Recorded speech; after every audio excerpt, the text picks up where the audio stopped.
वो कहता है कि मैं गौ मांस खाती हूं और उसके पास एक वीडियो है, तो वो वीडियो दिखाता क्यों नहीं है? उसके पास कोई तो इस चीज का प्रमाण होगा कि उसने मुझे गौ मांस खाते हुए कहां देखा। कोई रेस्टोरेंट का बिल होगा, कोई फोटो होगा, कोई इंटरव्यू होगा। झूठा और एक नंबर का पलटूबाज है ये छोटा पप्पू।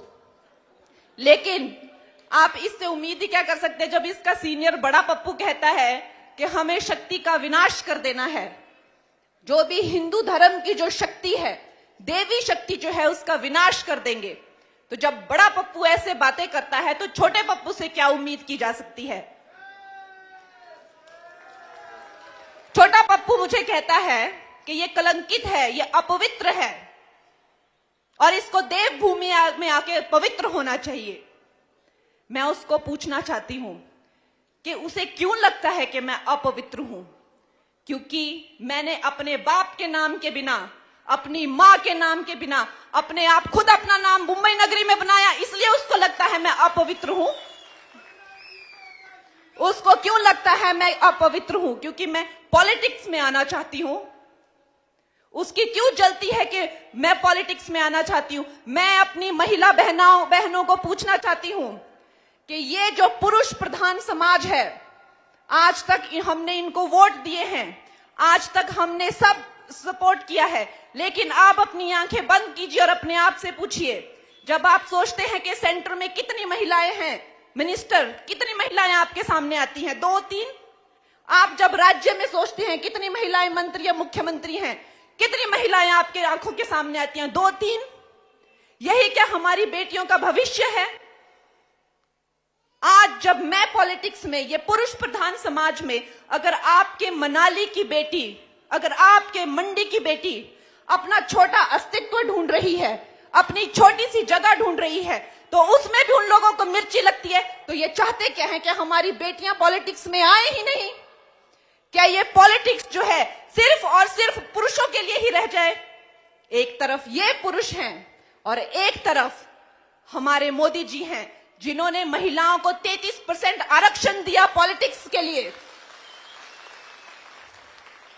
आज मैं ये सब पप्पुओं को, जो भी हैं, जो मुझे धमका रहे हैं, मैं चुनौती देती हूं कि ये तुम्हारे बाप दादाओं की रियासत नहीं है जो तुम मुझे डरा के धमका के यहां से बाहर भेज दोगे। ये नरेंद्र मोदी का नया भारत है। यहां एक छोटा सा गरीब मां का बच्चा जो चाय बेचता था रेलवे स्टेशन पर, आज वो इस धरती का, इस देश का सर्वोच्च नायक है, सर्वोच्च प्रधान है, सबसे बड़ा प्रधान सेवक है। ये वो भारत है। मैं गरीब घर की बेटी, मैं ये चुनाव जीतूंगी, लड़ूंगी और बार बार जीतूंगी।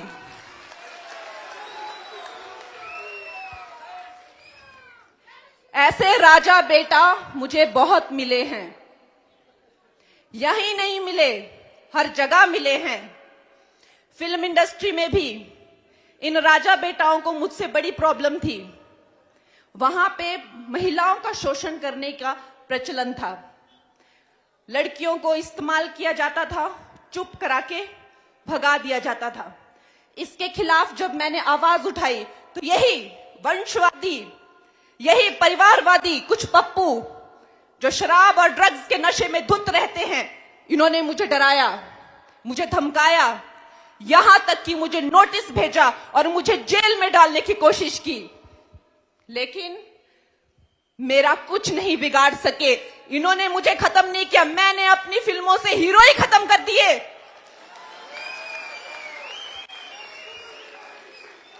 मैंने ऐसी ऐसी फिल्में बनाई जिनमें से मैंने हीरो ही खत्म कर दिए। और मेरा साथ किसने दिया?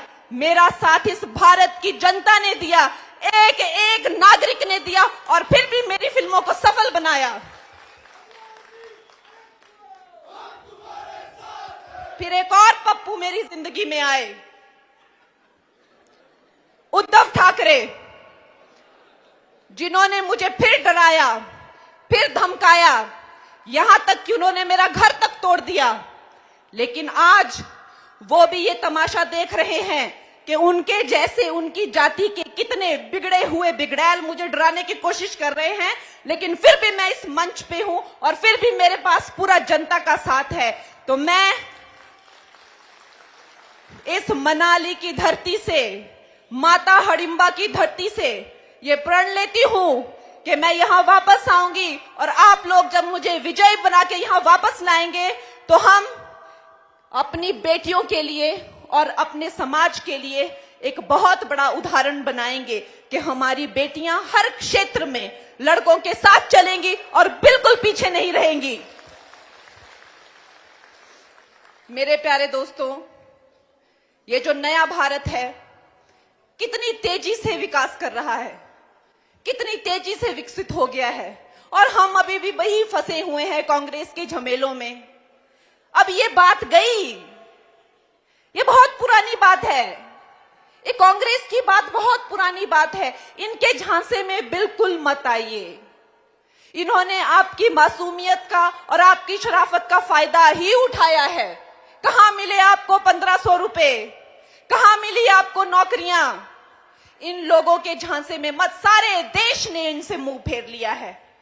अब आप लोग वापस उस दुनिया में मत जाइए जिस दुनिया में हमारा भारत भ्रष्टाचार से, गरीबी से और करप्शन से पूरी तरह से पीड़ित था। वापस उस जगह मत जाइए। अब हम बहुत आगे निकल चुके हैं।